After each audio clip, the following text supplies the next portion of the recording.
మరి మీరందరూ ఆశీర్వదించడానికి వచ్చినందులకు పేరు పేరు నా ధన్యవాదాలు తెలియజేస్తూ ఇంకా వారం రోజులు మాత్రమే ఉన్న ఈ తరుణంలో ఖచ్చితంగా మనమందరం కూడా తెలంగాణ రాష్ట్రంలో మన ముఖ్యమంత్రి వర్యులు గౌరవనీయులు రేవంత్ రెడ్డి అన్న గారు ఏ రకంగా మరి రాష్ట్రాన్ని పురోభివృద్ధి దిశగా తీసుకెళ్తున్నారో ఆలోచించాలి. నేను ఇవాళ పొద్దున్నే కరీం స్వీట్ ఇస్తూ చెప్తున్నది, సార్ నాకు జాబ్ వచ్చింది సార్, నేను రేపటి నుంచి రావట్లేదు. ఎప్పుడు జాబ్ వచ్చిందమ్మా అంటే 3 రోజుల కింద జాబ్ వచ్చింది, జాబ్లో జాయిన్ అయ్యింది. వీక్ డేస్ బ్యాక్ రిక్రూట్మెంట్స్ అయింది. ఎవరికి తెలియదు. ఇక్కడ చూడండి ఇలా మన రేవంత్ రెడ్డి అన్న గారి యొక్క పాలన ఉంది అంటే 2008 డిఎస్సి అది ఎన్ని రోజులు పెండింగ్ ఉంది. 2008 అంటే 17 సంవత్సరాల నుంచి అది పెండింగ్లో ఉంది. దాన్ని మన ముఖ్యమంత్రి గారు క్లియర్ చేసి ఉన్నారు. మొన్న 1400 పైచిలకు వాళ్ళకి ఇవాళ టీచర్ రిక్రూట్మెంట్ మొన్న జరిగి ఇవాళ అయింది. ఈ విధంగా కొన్ని వేల ఉద్యోగాలు మరి అతి తక్కువ సమయంలో చేసిన ఘనత కాంగ్రెస్ పార్టీది. ఇవాళ ఒక ఉద్యోగ రూపకల్పనే కాకుండా నిరుద్యోగులకి ఒక జాబ్ క్యాలెండర్, ఏ రాష్ట్రం కూడా చేయని సాహసోపేత నిర్ణయం జాబ్ క్యాలెండర్. మరి ఖచ్చితంగా నేను రేపు రాబోయే రోజుల్లో ముఖ్యమంత్రి గారికి చేదోడు వాదోడుగా ఉంటూ ఆ జాబ్ క్యాలెండర్ ఇంప్లిమెంట్ కావడానికి మరి ఇంకా వేలల్లో ఉన్న ఖాళీలు మరి ఫిలప్ చేస్తూ అందరికీ ఉద్యోగ రూపకల్పన దిశగా ఖచ్చితంగా నేను ప్రభుత్వంతో ఒక వారధిగా ఉంటాను. ఇప్పుడే మరి పెద్దలు చెప్పి ఉన్నారు, పట్టభద్రులకు ప్రభుత్వానికి మధ్య ఒక వారధిగా ఉంటానని చెప్పేసి కూడా కోరుతున్నాను. ఇవాళ నిరుద్యోగులందరూ కూడా మరి ఒక సంతోషమైన వాతావరణంలో ప్రిపేర్ అవుతున్నారు. ఆశలు చిగురించినాయి వాళ్ళ లోపల. సంవత్సరాల తర్వాత మొట్టమొదటిసారి ఈవెన్ ఏజ్ బార్ అవుతుంది అన్న వాళ్ళు కూడా మళ్ళీ పుస్తకాలు తీసి చదువుతున్నారు ఇవాళ ఆనందంగా.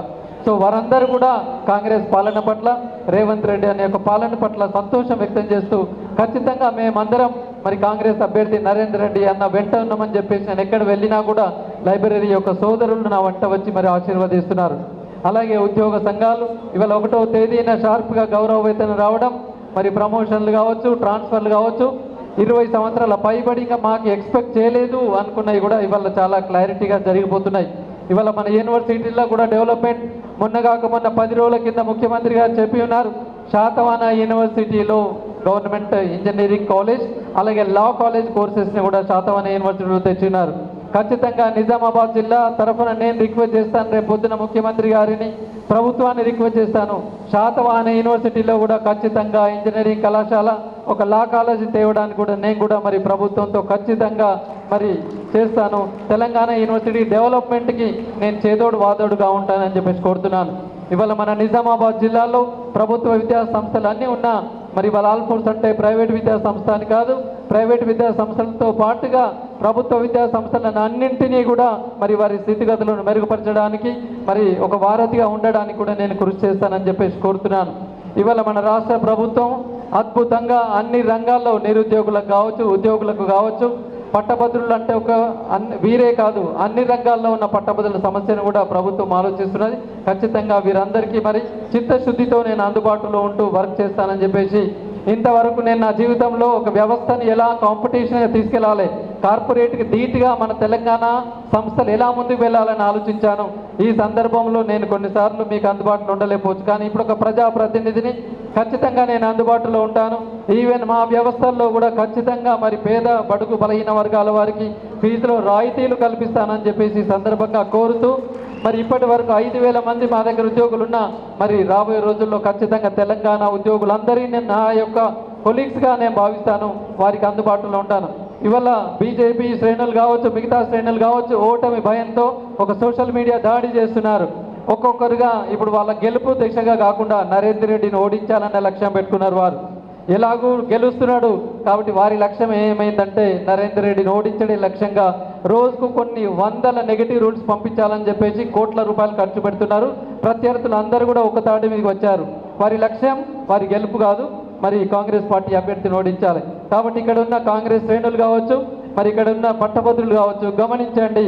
ఎవరు ఇప్పుడే మరి పెద్దలు జీవన్ రెడ్డి అన్న గారు చెప్పి ఉన్నారు, ఆ అవకాశం తీసుకునే వాళ్ళు ఎవరు ఆలోచించండి. గెలిచిన తర్వాత హైదరాబాద్లో ఉండే వాళ్ళు ఎవరున్నారు, గెలిచిన తర్వాత మన మధ్యలో ఉండే వాళ్ళు ఎవరున్నారు. నరేందర్ రెడ్డిని కాంగ్రెస్ పార్టీ అభ్యర్థిని మీరు దొరకబట్టడం పెద్ద సమస్య కాదు, ఎందుకంటే ఇక్కడ మనకి ఇక్కడ విద్యా సంస్థలు ఉన్నాయి.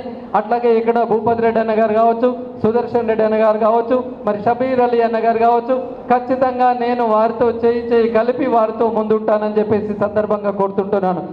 ఏ సమస్య ఉన్నా క్షణంలో కరీంనగర్ నుంచి నేను నిజామాబాద్లో వాళ్తానని చెప్పేసి నిజామాబాద్ బిడ్డగా నన్ను గుర్తించాలని చెప్పేసి కూడా కోరుకుంటున్నాను. ఖచ్చితంగా ఉత్తర తెలంగాణలో ఒక మినీ స్టేడియం ఏర్పాటుకి ఖచ్చితంగా ప్రభుత్వంతో నేను చర్చించి కృషి చేస్తాను.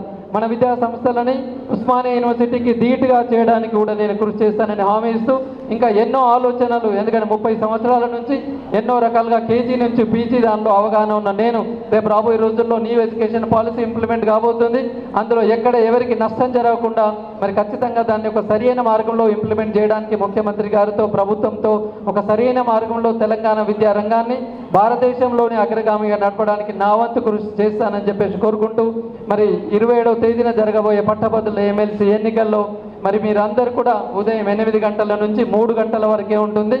ఆ రోజు కంటే ముందు మనకి శివరాత్రి కాబట్టి మీరు ఆలస్యం చేయకూడదు. 3 o'clockకి క్లోజ్ అవుతుంది. 8 to 3 o'clock మీరు ఎక్కడ ఉన్నా మీ యొక్క ఫ్రెండ్స్ని కొలీగ్స్ని రమ్మనమని చెప్పండి. కులాలకి మతాలకు అతీతంగా మరి అభివృద్ధి ధ్యేయంగా ఆలోచించమని చెప్పండి. ఇవాళ నేను ఒక టీచర్ని, క్లాస్ రూమ్లో ఒక టీచర్ పిల్లల్ని ఎప్పుడు కులం ఏంటి మతం ఏంటి అని అడగడు. ఇవాళ కాంగ్రెస్ పార్టీ కూడా ఎప్పుడు కూడా ఎవరిని కులము మతము అడగలేదు. కాంగ్రెస్ పార్టీ అయినా కాంగ్రెస్ పార్టీ అభ్యర్థి అయినా మేము కులం పేరు మీద మతం పేరు మీద ఎన్నడూ డివైడ్ చేయలేదు. అందుకే నేను ఈ రకంగా ముందుకు వచ్చాను. మరి ఎంతోమంది ఉన్న కాంగ్రెస్ పార్టీ పెద్దలు, ఢిల్లీ పెద్దలు, మరి ముఖ్యంగా మన మహేష్ అన్న గారు రేపు పొద్దున గెలిచిన తర్వాత ఖచ్చితంగా నేను రుణపడి ఉండే ఏకైక మనిషి మన నిజామాబాద్ ముద్దు బిడ్డ మన మహేష్ అన్న గౌడ్ గారు అని చెప్తున్నాను. మహేష్ అన్న గారు చెప్పారు, he is the right person. నేను కనుక్కున్నాను, ఖచ్చితంగా గెలిచి తీరుతాడు అని చెప్పేసి ఆ రోజు మాట ఇచ్చి ముందుకు తీసుకొచ్చాడు.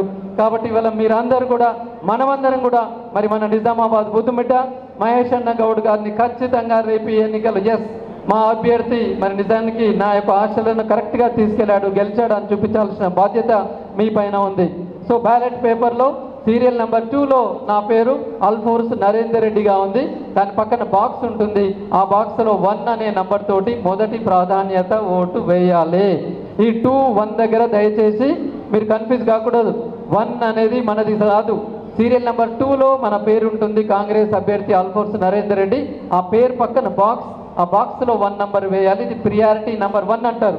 మీరు ప్రియారిటీ 2, 3, 4 వేసుకోవచ్చు, కానీ మా శ్రేయోభిలాషులకు చెప్తున్నాం మీరు అందరు కూడా ఓన్లీ ప్రియారిటీ 1 ఓటు కాంగ్రెస్ అభ్యర్థి సీరియల్ నెంబర్ 2 పక్కన ఉన్న బాక్స్లో 1 అనే నంబర్తో మీరు మద్దతు ఇవ్వాలని చెప్పేసి మరి ఈ గెలుపు ఖచ్చితంగా మన తెలంగాణ ఇచ్చిన సోనియమ్మ గారికి, అద్భుతంగా పాలిస్తున్న రేవంత్ అన్న గారికి, మరి బీసీ ముద్దుబిడ్డ నిజామాబాద్ మరి ఆనే ముత్యం మనందరి ప్రియతమ నేత పిసిసి ప్రెసిడెంట్ మరి మహేష్ కుమార్ గౌడ్ గారికి ఇది అంకితం కావాలని చెప్పేసి కోరుకుంటూ ఈ చక్కటి అవకాశం ఇచ్చిన పెద్దలకి, ఆశీర్వాదానికి వచ్చిన మీకు శిరస్సు వంచి నమస్కరిస్తూ ఆశీర్వదించాల్సిగా కోరుతున్నాను.